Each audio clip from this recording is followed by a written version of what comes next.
Quite the emotional memorial service on yesterday for 32-year-old Heather Heyer. She was the white woman killed when a white supremacist, James Alex Fields, intentionally drove his car into counter-protesters on Saturday in Charlottesville. More than 1,000 supporters, politicians, and clergy gathered at the Paramount Theater in Charlottesville to hear family and friends eulogize Heyer.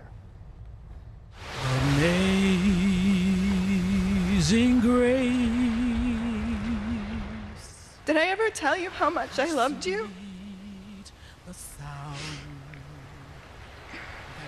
Heather, when my children ask me who I admire most, I will tell them you.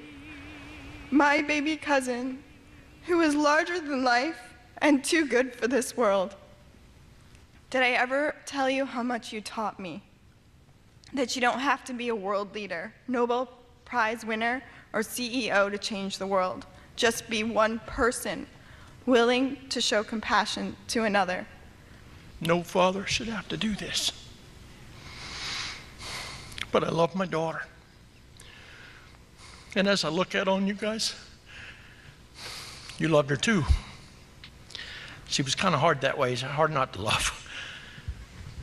I pray and ask that our world somehow, some way, can sit here and feel that love that she had. I mean, she believed in each and every one of us. I would ask any of you, take time for the next few days, for the rest of your life, and please just reach out your hand to somebody you don't know. Touch them, tell them thank you, tell them hi. As you live your days, as you reflect, as you commemorate, as you celebrate her life, then you need to learn from her, and that is, make each day count, because she lived her life supporting and believing and having a value that enabled her to fight for justice and righteousness. And I know this has been a heavy blow to our community, and yes, haters have been here. Yes, we don't want them here. But we need to take a higher road. And we need to let them know that the 3 lives that were lost this weekend will not be in vain. And one of the ways you can make them not be in vain is to make sure that you do use your life and get the most out of it by touching another life. My child's famous Facebook post was, "If you're not outraged, you're not paying attention." She paid attention. She made a lot of us pay attention.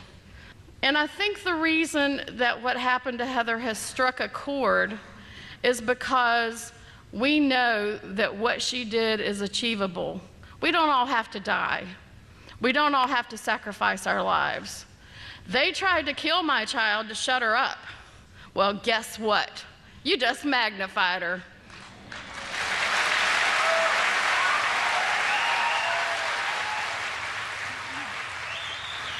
She was a firm believer in whatever she believed, and let's do that.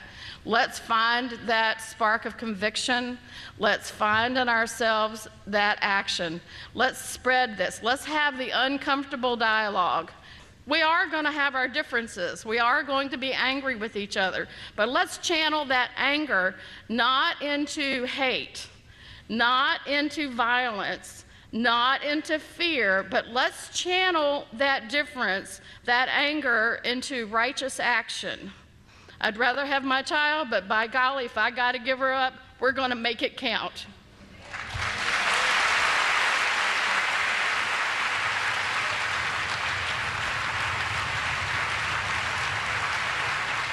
And last night, hundreds of people attended a candlelight vigil on the campus of the University of Virginia, where the protest took place to honor those killed and injured during the weekend violence there. So again, it was quite emotional there. People are showing exactly where they stand and how they are clear they're going to be against racism and bigotry. Weekdays on TV One. I will never lie to you. Oh my God. Roland Martin. He doesn't want to talk to us. He wants to ignore us. Uncensored. Hell no. That ain't gonna cut it, boo. Unapologetic. No, that is fundamentally false. You are wrong. Unfiltered. He wants an America where we all look alike. He ain't talking about black people. Unrelenting. You better go work out, because you got a fight on your hands. NewsOne Now with Roland Martin. Weekdays at 7 a.m. on TV One.